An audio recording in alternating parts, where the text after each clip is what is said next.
ஜெய் சாயிராம். நாம் செல்ல வேண்டிய பாதையை சரியாக திட்டமிடலாம். சரியாக திட்டமிட்டால் தெளிவான பாதை நமக்கு கிடைக்கும். தெளிவான பாதைதான் எளிதான பயணத்திற்கு ஒரே வழி என்பதை தீர்க்கமாக நம்பலாம். ஜெய் சாயிராம். ஜெய் ஜெய் சாயிராம்.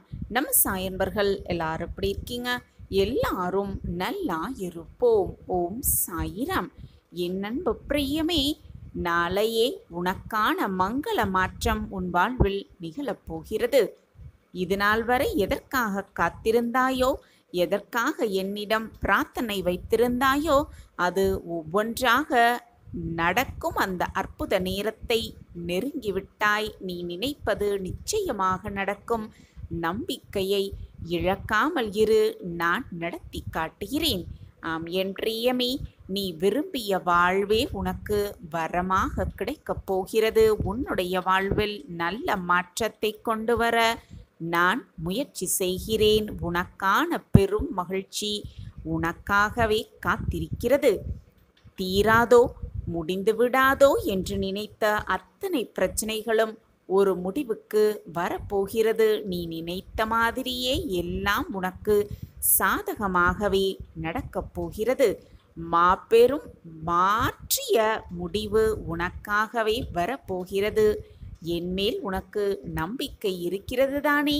அப்படி என்றால் மனதை நிதானமாக வைத்துக்கொள், தெளிவாக வைத்துக்கொள். ஏன் தெரியுமா?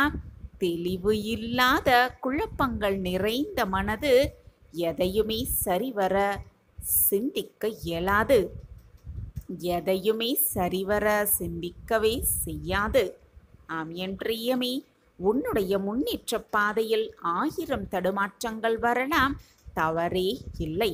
ஆனால் உன்னுடைய பயணம் என்றும் தடம் மாறாமல் பார்த்து கொள்வது உன் கையில்தான் இருக்கிறது. சின்ன சின்ன தடைகளை கண்டு தடம் மாறிவிட்டால் என்றுமே உன்னால் வெற்றியை தொட முடியாது என் பிரியமே. எல்லாம் நல்லதாக நடக்கப் போகும் இந்த சூழ்நிலையில் நீ இருக்கும் பொழுது எல்லாம் என் தலைவிதி என்று எப்பொழுதுமே சோர்ந்து விடாமல் இருக்க கற்றுக்கொள். விதியை மட்டுமே நம்பிக்கொண்டிருந்தால் வாழ்க்கையில் எதையுமே சாதிக்கவே முடியாது. விதியையும் வெல்ல நினைத்தால்தான் எதையும் சாதிக்க முடியும் என்பதை தீர்க்கமாக புரிந்து கொள். ஆம் என் பிரியமே, எதையும் முடியாது என்று கைவிடுவதற்கு முன்பு ஒரு முறையாவது அதை முயற்சி செய்து பார்த்துவிடலாம் என்ற எண்ணத்தை முதலில் உன் மனதில் வளர்த்துக்கொள். முயற்சி இல்லாமல் வெற்றிகள் கிடையவே கிடையாது. தொடர்ந்து முயற்சி செய்து தோற்றவர்களுமில்லை. எதிர்பார்க்கும் பொழுதெல்லாம் எல்லா வாய்ப்புகளும் கிடைத்து விடுவதும் இல்லை. எதிர்பார்க்கும் பொழுது எல்லா வாய்ப்புகளும் கிடைத்து விடுவதும் இல்லை. வாய்ப்பு கிடைக்கும் பொழுதே அதை சரியாக பயன்படுத்தி கொண்டு தொடர்ந்து முன்னேற்ற பாதையில் சென்று கொண்டே இருந்தால் நிச்சயமாக உனக்கான மாபெரும் வெற்றி உனக்காகவே காத்திருக்கும். என் அன்பு பிரியமே, எப்பொழுதுமே உன் அப்பா உன் வசம்தான். உன்னுடைய மனநிலை இப்படி இருந்துவிட்டால் எப்பொழுதுமே உன் அப்பா உன் வசம்தான். உன்னை படைத்த இறைவன் உன்னுடைய வசம்தான். ஆம் என் பிரியமே, இறைவனின் அருளை பெற்ற ஒருவனுக்கு இறைவன் கொடுக்க நினைப்பதை யாராலும் தடுக்கவே முடியாது என்பதை உணர்த்தும் விதமாக ஒரு சிறிய கதையை பார்க்கலாம். என் அன்பு பிரியமே, இந்த கதையை பொறுமையாக கேள். உனக்கானது நிச்சயமாக உன்னிடமே வந்து சேரும். அதை நான் உன்னிடம். ஒரு நாட்டின் அரசன் தன்னுடைய நாட்டு மக்களின் நிலைமைகளை பற்றியும் நாட்டு நடப்புகளை பற்றியும் தெரிந்து கொள்வதற்காக மாறு வேடமிட்டு நகர்வலம் சென்றான். அப்பொழுது ஒரு வீதியின் வழியே சென்று கொண்டிருக்கும் பொழுது 2 பிச்சைக்காரர்கள் பிச்சை எடுத்து கொண்டிருந்தார்கள். அவர்களில் ஒருவன் இறைவனின் நாமத்தை சொல்லி இறைவனை வேண்டி மக்களிடம் பிச்சை கேட்டு கொண்டிருந்தார். ஆனால் மற்றொரு பிச்சைக்காரனோ அரசனின் பெயரை சொல்லி அவரை வேண்டி மக்களிடம் பிச்சை கேட்டு கொண்டிருந்தான். இதை கவனித்த அரசனுக்கு ஆச்சரியம். நகர்வலம் முடிந்து அரண்மனைக்கு சென்ற அரசன் தனது காவல்காரர்களிடம் அந்த பிச்சைக்காரர்களை அழைத்து வர கட்டளையிட்டான். காவலரும் அந்த 2 பிச்சைக்காரர்களை அரசு சபைக்கு அழைத்து வந்தார்கள். அப்பொழுது அரசர் அவர்களிடம், நான் இன்று காலையில் உங்கள் இருவரையும் அந்த தெருவில் நின்று பிச்சை எடுத்து கொண்டிருப்பதை பார்த்தேன். ஒருவர் கடவுள் நாமத்தை சொல்லி வேண்டி பிச்சை எடுத்தாய், மற்றொருவரோ அரசனாகிய எனது பெயரை சொல்லி என்னை வேண்டி பிச்சை எடுத்தாய். இதற்கு என்ன காரணம் என்று கேட்டாராம். அதற்கு ஒருவன் சொன்னான், அரசே, எனக்கு இறைவன் மீது அதீத நம்பிக்கை உண்டு. இந்த உலகத்தை படைத்து காப்பவன் இறைவன்தான். இந்த உலகத்தில் உள்ள ஒவ்வொரு உயிர்களும் இன்பமாக வாழ வேண்டும் என்று இறைவனால் மட்டுமே முடியும். பிச்சை கொண்டிருக்கும் நானும் வசதி வாய்ப்புகளோடு செல்வந்தனாக வாழ வேண்டும் என்றால் இறைவனின் அருள் இருந்தால் மட்டுமே அது முடியும். அதனால் இறைவனின் நாமத்தை சொல்லி பிச்சை கேட்கிறேன் என்றான். மற்றொரு பிச்சைக்காரன், அரசே, இறைவன் எங்கு இருக்கிறான், எப்படி இருக்கிறான் என்பது எனக்கு தெரியாது. இறைவன் கண்களுக்கு தெரிவதே இல்லை.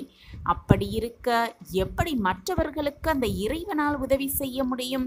ஆனால் அரசரோ நம் கண்களுக்கு தெரிபவர், செல்வ செழிப்பு மிக்கவர். அரசர் நினைத்தால் யார் வேண்டுமானாலும் உதவி செய்யலாம், யாரையுமே பணக்காரன் ஆக்கிவிடலாம்.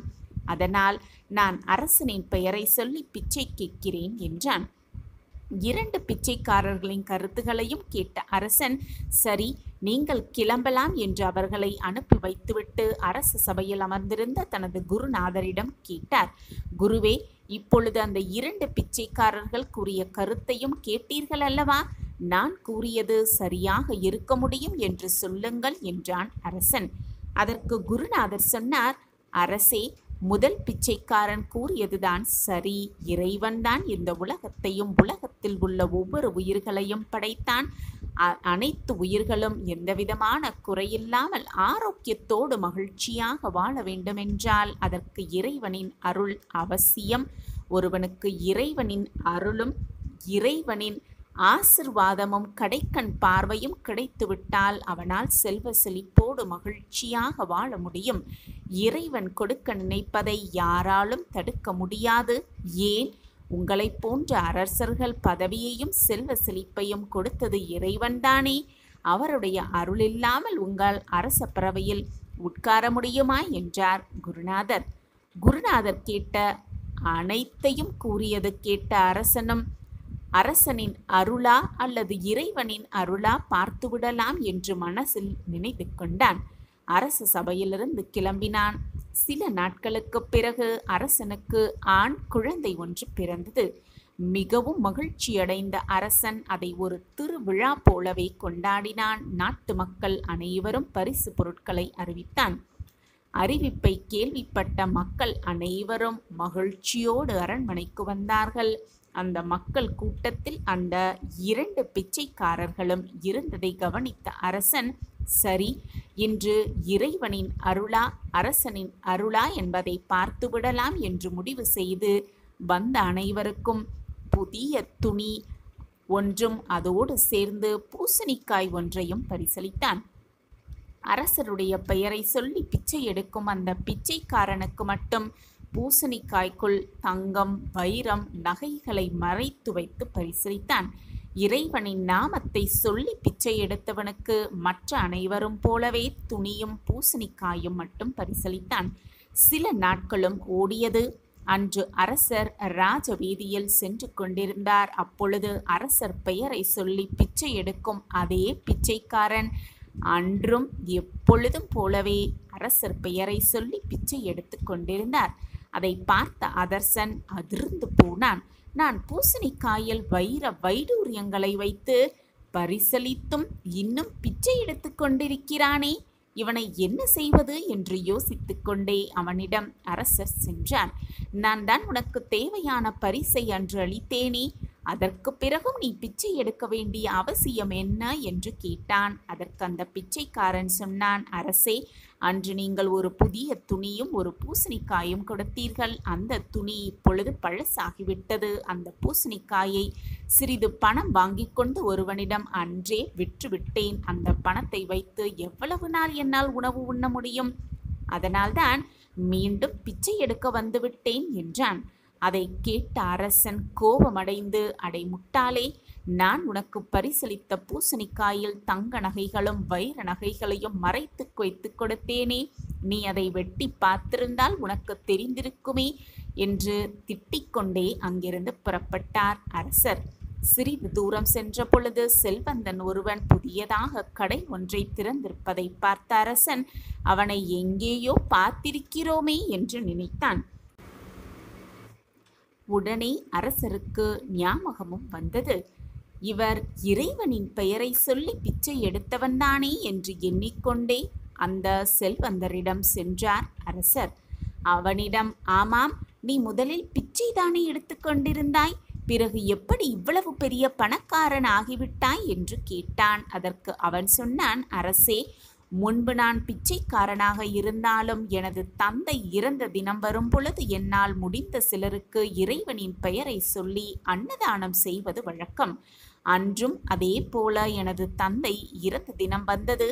அன்னதானம் செய்வதற்காக ஒருவனிடம் சிறிது பணம் கொடுத்து ஒரு பூசணிக்காயை வாங்கினேன். அதை சமைப்பதற்காக வெட்டிய பொழுது அதனுள் தங்க நகைகளும் வைர நகைகளும் இருப்பதை பார்த்தேன். நான் நம்பிய இறைவன் என்னை கைவிடவில்லை. இறைவன் அருளால் இன்று நான் செல்வந்தன் ஆகிவிட்டேன் என்றான். இதை கேட்ட அரசர் ஆச்சரியமடைந்தார்.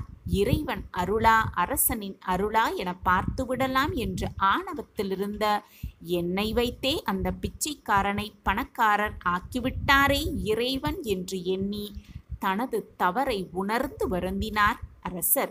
இந்த கதையில் வரும்போல் அரசனைப் போல் சிலர், நான் தான் அவர்களை காப்பாற்றினேன், நான் தான் அவர்களுக்கு உதவி செய்கிறேன், என்னால் மட்டுமே அவர்களை காப்பாற்ற முடியும், என்னுடைய உதவி இல்லாமல் அவர்களால் எதுவுமே செய்ய முடியாது என்று அனைத்திற்கும் நான் நான் என்று பெருமைப்பட்டு கர்வம் கொள்கிறார்கள்.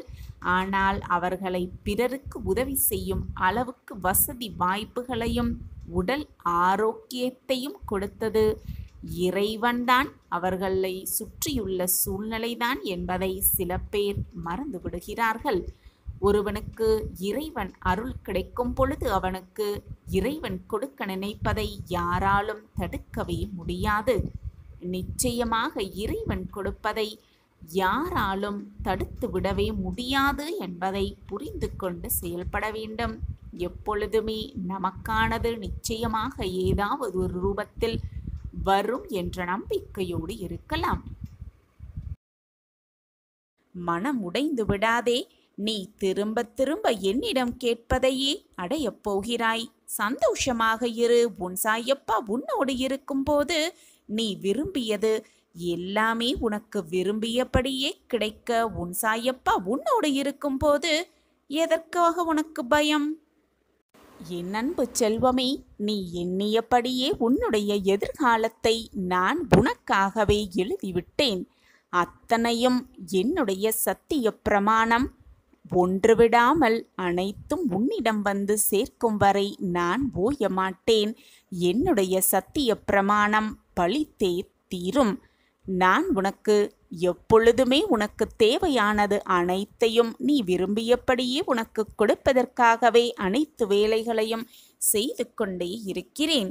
வெற்றி மேல் வெற்றி உன் வாழ்வில் வந்து சேரும். அது சேர்க்கும் வரை நான் ஓய மாட்டேன்.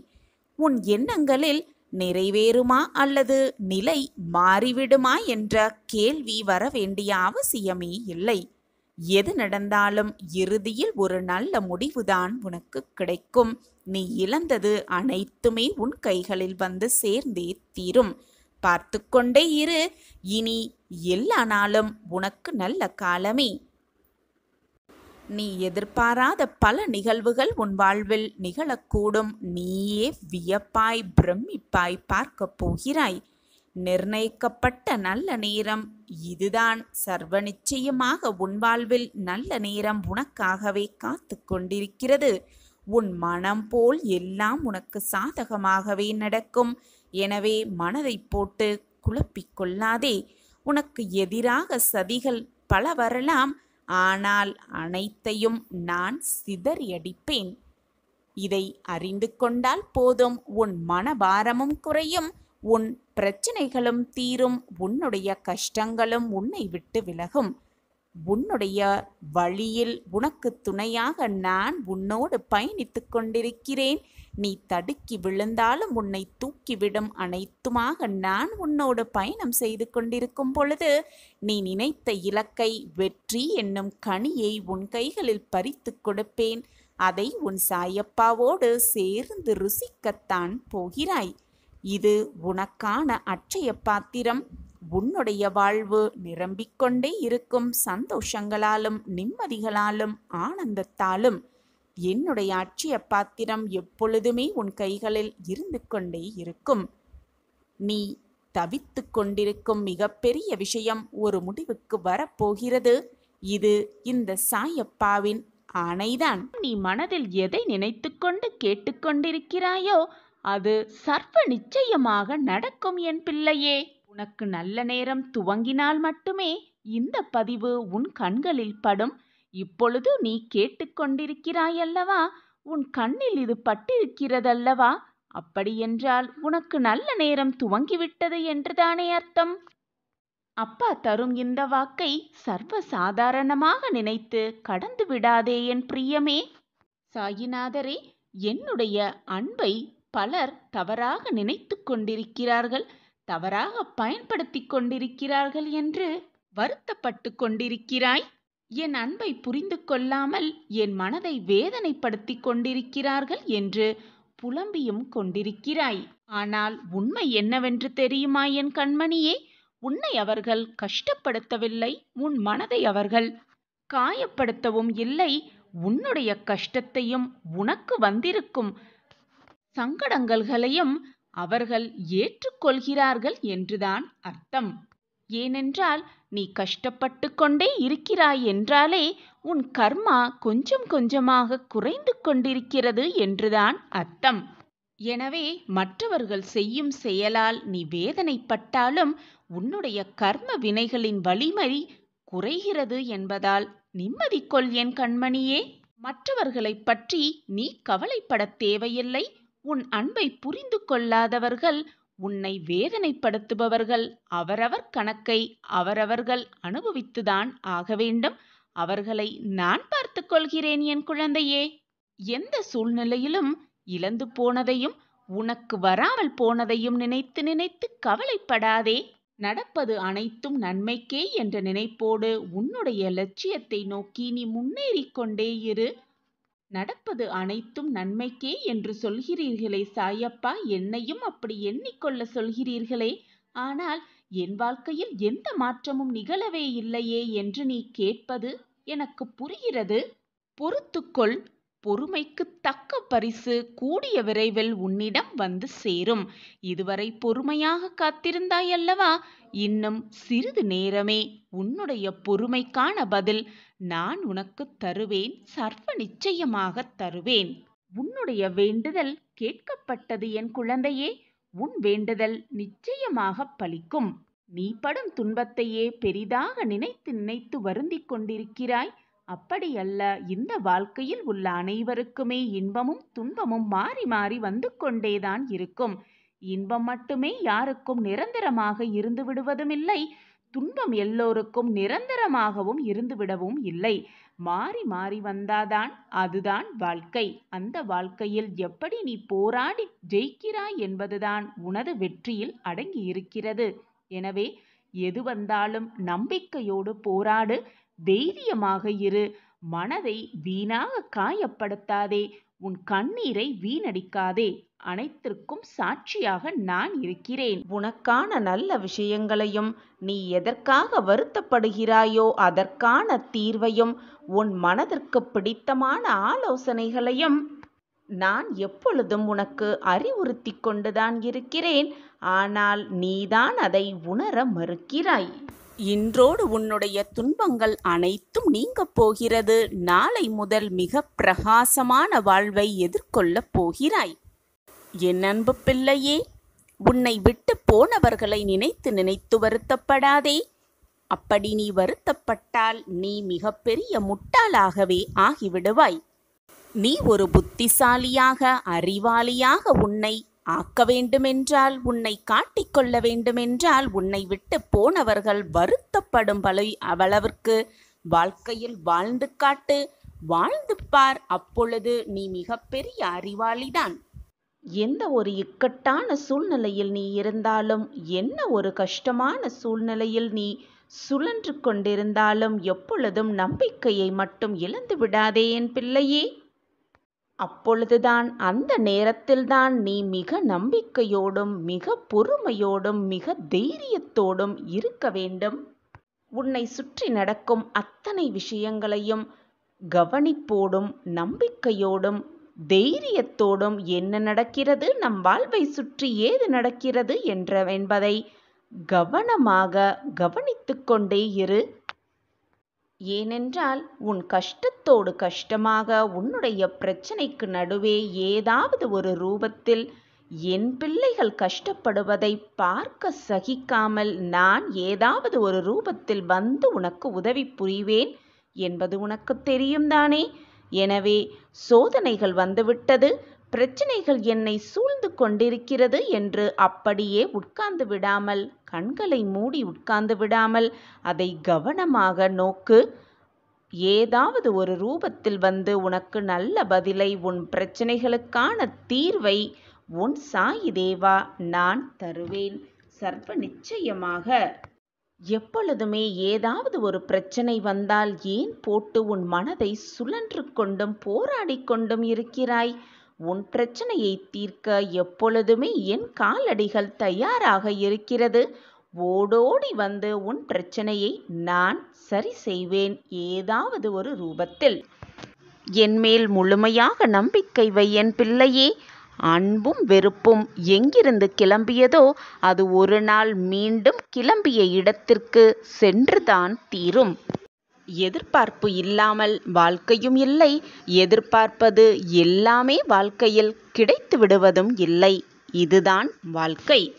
எதற்குமே கலங்காதே. நீ நம்பியவர்களெல்லாம் உன்னை கைவிட்டாலும் கூட எப்பொழுதும் எந்த நொடியும் நான் உன்னை கைவிடவே மாட்டேன். உனக்கு துணையாக, உறுதுணையாக எப்பொழுதும் உன் அருகிலேயே, உன்னுள்ளேயே நான் இருந்து கொண்டிருப்பேன். என்னை ஏன் மறந்துவிட்டு இவ்வளவு வேதனைப்படுகிறாய்? நான் உனக்காகவே உன்னுள்ளேயே இருந்து கொண்டிருக்கிறேன் என்று மீண்டும் மீண்டும் உனக்கு வலியுறுத்தி கொண்டே இருந்தாலும் உன்னால் அதை ஏன் ஏற்றுக்கொள்ளவே முடியவில்லை? உன் வாழ்க்கையில் இப்பொழுது நடக்கும் சூழ்நிலைகளால் தான் உன் மனம் இவ்வளவு வேதனையில் தத்தளித்து கொண்டிருக்கிறது என்பது உன் சாயப்பாவிற்கு நன்றாகவே தெரியும். ஒன்றை நன்றாக புரிந்து கொள். எதுவுமே தவறாக நடந்துவிடவும் இல்லை, நடந்து முடிந்துவிடவும் இல்லை. உன் வாழ்க்கை சரியாகத்தான் போய்கொண்டிருக்கிறது. சரியான பாதையில்தான் சென்று கொண்டிருக்கிறது. தேவையில்லாமல் நீதே உன்னை போட்டு குழப்பிக்கொண்டு, உன்னையும் வேதனைப்படுத்தி கொண்டு, உன்னை சுற்றி இருப்பவர்களையும் வேதனைக்கு ஆளாக்கி கொண்டிருக்கிறாய். நான் உன் அருகிலேயே எப்பொழுதும் இருந்து என்னுடைய பார்வை உன்னை பார்த்து கொண்டே இருக்கிறது என்பதை மறந்துவிட்டு நீயே குழப்பத்திற்கு ஆளாக்கி கொண்டிருக்கிறாய். அனைத்தையும் விட்டுவிடு. நடப்பது நடந்து கொண்டே இருக்கட்டும், வருவது வந்து கொண்டே இருக்கட்டும், உன்னை விட்டு செல்வது சென்று கொண்டே இருக்கட்டும். உனக்கு என்று எழுதப்பட்டது நிச்சயமாக உனக்குத்தான். அது உன்னை விட்டு வேறு யாரிடம் செல்வதும் இல்லை. செல்லும்படி நான் அதை அனுமதிக்கவும் மாட்டேன். உனக்கு என்று எழுதப்பட்டது ஏதாவது ஒரு ரூபத்தில் உன்னை வந்து நிச்சயமாக அடைந்தே தீரும். அதேபோல் உனக்கு கிடைக்கக்கூடாது என்று முடிவு செய்யப்பட்டது நிச்சயமாக உன் கைக்கு வந்தே தீராது. எதற்குமே கலங்காதே என் பிள்ளையே. பறவைகளின் வாழ்க்கை கெடுவதற்கு ஒரே ஒரு கல் போதும். அதேபோல் மனிதர்களின் வாழ்க்கையை கெடுவதற்கு கெடுப்பதற்கு ஒரே ஒரு சொல்லே போதும். எப்பொழுதுமே மற்றவர்களின் மனதை காயப்படுத்த மனதார்கூட எண்ணிவிடாதே. எப்பொழுதும் மற்றவர்களுக்கு கண்ணீர் சிந்தும்படி நீ வைத்து விடாதே. என் அன்பு பிள்ளையே, எல்லா இடங்களிலும் துரதிர்ஷ்டம் என்னை துரத்தி கொண்டே இருக்கிறதே என்று நீ கலங்கிக் கொண்டு என்னிடம் வந்து கதறுகிறாய். அது முற்றிலும் தவறான எண்ணம். உன்னை விதியும் ஆசைகளும் இக்கட்டான சூழ்நிலையில் எடுத்த முடிவுகள்தான் இந்த நிலைக்கு உன்னை இழுத்து சென்றிருக்கிறது. கவலை வேண்டாம், எல்லாம் ஒரு முடிவுக்கு வரும். நம்பிக்கையோடு செயல்பட்டு கொண்டே இரு. எப்போது என்ன நடக்குமோ என்கிற பயம் உன்னை சூழ்ந்து இருக்கும் வரை உன்னால் நிதானமாக யோசித்து எதையுமே செயல்படவே முடியாது. முதலில் மனதை ஒரு நிலைப்படுத்து. மனதில் அமைதி இல்லாமல் நீ எதை செய்தாலும் அது சிறப்படையவே அடையாது. ஏது நடக்குமோ, என்ன நடக்குமோ, என் வாழ்க்கையில் ஏதாவது தவறாக நடந்துவிடுமோ, வாழ்க்கையே தடம் மாறி சென்று விடுமோ, அப்படி நடந்துவிட்டால் நான் என் வாழ்க்கையில் எப்படி என் வாழ்க்கையை வாழ்வது என்று நீயே ஒரு குழப்பத்தை, ஒரு கேள்வியை உன் மனதிற்குள்ளேயே போட்டு குழப்பிக்கொண்டும் கேள்வியை கேட்டுக்கொண்டும் இருக்காதே. உன் வாழ்க்கையில் நடப்பது நடந்தேதான் தீரும். எதையுமே நீ மாற்றி அமைக்கவே முடியாது. நீ சிந்திப்பதாலோ, வேதனைப்படுவதாலோ, குழப்பமடைவதாலோ, கண்ணீர் சிந்துவதாலோ எதுவுமே மாறப்போவதே இல்லை. நடப்பது நடந்தே தீரும். எல்லோரும் உன் உள்ளத்தை காயப்படுத்தும் விதத்தில் நடந்து கொள்கிறார்களே என்று வருந்தாதே. உனக்கு நான் ஒன்றை கூறுகிறேன், கவனமாக கேள். உன் கண்ணீரை முதலில் வீணாக்கவே ஆக்காதே. உன் தேவை வலிமை புரியாதவர்களுக்காக நீ வருத்தப்படுவதால் உன் மதிப்பு அவர்களுக்கு தெரிவதே இல்லை. உன்னை புரியாதவர்களிடம் நீ புரிய வைப்பதற்கு எதுவுமே இருக்காது. அவர்களுக்கு உன்னை புரிய வைக்க வேண்டும் என்ற எண்ணம் முதலில் மறைத்து வைத்துவிடு. நீ அவர்களை பற்றியே யோசித்து மனம் சோர்வு அடைந்து உன் லட்சியத்தை நோக்கி முன்னேறி செல்வதில் சுணக்கமாகிறது. நீ அதையே யோசித்து கொண்டிருப்பதால் அப்படிப்பட்டவர்களிடம் இருந்து சற்று விலகி இருப்பதே உனக்கு நல்லது. அவர்களுக்கு தீமை செய் என்று நான் கூறவே இல்லை. அவர்களே உன் தேவையறிந்து உன்னை தேடி வரும் பட்சத்தில் நீ அவர்களுக்கு உதவி செய். அவ்வாறாக இல்லாமல் அவர்களுக்கு நீயே ஓடி சென்று உதவி செய்யாதே என்றுதான் மீண்டும் மீண்டும் உனக்கு நான் வலியுறுத்தி கொண்டே இருக்கிறேன். மன அமைதி இழந்து நிற்கும் உன் வாழ்க்கையை கூடிய விரைவில் நான் மாற்றி காட்டுவேன். சாயிநாதரே, என் வாழ்க்கையில் நல்ல நிலைமை வந்துவிட்டது, அற்புதம் நிகழ்ந்துவிட்டது, சந்தோஷமாக நான் இருக்கிறேன் என்று நீயே என்னிடம் வந்து சொல்லும் நேரமும் உன்னை நெருங்கும். அந்த நேரத்தையும் நான் உனக்கு உருவாக்குவேன். இது நாள் வரை நீ பட்ட வேதனைகள், கஷ்டங்கள் எல்லாமே மாறும் சூழ்நிலை உன்னை நெருங்கி வந்திருக்கிறது. இது நாள் வரை நீ பட்ட கஷ்டங்கள் அனைத்திற்கும் ஒரு பதில் கிடைக்கப் போகிறது. இது நாள் வரை கஷ்டத்தை மட்டுமே அனுபவித்து கொண்டிருக்கிறேனே என்று சோகத்தோடு இருந்த உன் வாழ்க்கை சந்தோஷத்தில் திளைக்கப் போகிறது. நம் வாழ்க்கையிலா இதுவெல்லாம் நடக்கிறது என்று நீயே ஆச்சரியப்படும் அளவிற்கு பல நல்ல மாற்றங்களும் ஏற்றங்களும் திருப்பங்களும் உன் வாழ்வில் நடக்கத்தான் போகிறது. நடப்பது எல்லாம் நன்மைக்கே. கஷ்டத்தை தீர்க்கவும் உன் மனவேதனையை குறைக்கவும் நான் ஒரு முடிவு எடுத்திருக்கிறேன் என் கண்மணியே. அந்த முடிவு என்ன என்று நீ யோசிக்கிறாயா? அந்த முடிவு என்ன என்று இன்னும் சில தினங்களில் நான் சொல்லாமலேயே உனக்கு புரிய வரும். இதற்காக நீ பயப்பட வேண்டாம், மிகவும் யோசிக்கவும் வேண்டாம், உன் மனதை போட்டு குழப்பிக்கொள்ளவும் வேண்டாம். எதுவுமே உன்னை கடந்து போகாது, உன்னை தாண்டி போகவும் நான் விடமாட்டேன். என்னுடைய சித்திரம் கூட உன்னிடம் பேசும் வல்லமை கொண்டது. முயற்சி செய்து பார், அப்பொழுது உனக்கே புரியும் என் சித்திரம் உன்னோடு பேசும் என்ற உண்மையை. அப்பொழுது உனக்கு புரியும் எது உண்மை எது பொய் என்று. நான் உனக்காக எல்லாவித சேவையையும் செய்ய காத்து கொண்டுதான் இருக்கிறேன். நீயும் உன்னுடைய வாழ்க்கையும் உன் சாயப்பாவின் பொறுப்பு குழந்தையே. வீணாக உன் வாழ்க்கையை பற்றி நீயே பயப்படாதே. உன் வாழ்க்கையை பற்றி அதிகமாக சிந்திக்காதே. உன் வாழ்க்கை என் கையில். உனக்கான வாய்ப்புகள் எல்லாமே கடவுள் கொடுத்த வரம். அவற்றுள் ஒரு சில உனக்கு சிரிப்பை வளவைக்கும், மேலும் சில உனக்கு கண்ணீரை ஏற்படுத்தும். ஆனால் எல்லாவற்றுக்கும் உன் ஆத்மாவிற்கான நன்மை மட்டுமே உன்னை பார்த்து காக்கும் கடவுள் உனக்கு எப்பொழுதுமே செய்வார். உன் வாழ்வில் உனக்கு என்ன சோதனை தடங்கள் வந்தாலும் அவற்றை என்னுடைய அருளால் தகர்த்து எறிந்து விடுவாய். நீ உன் வாழ்க்கையில் வெற்றி பெற எல்லா உத்வேகத்தையும் நான் உனக்கு அருளுவேன் என் பிள்ளையே.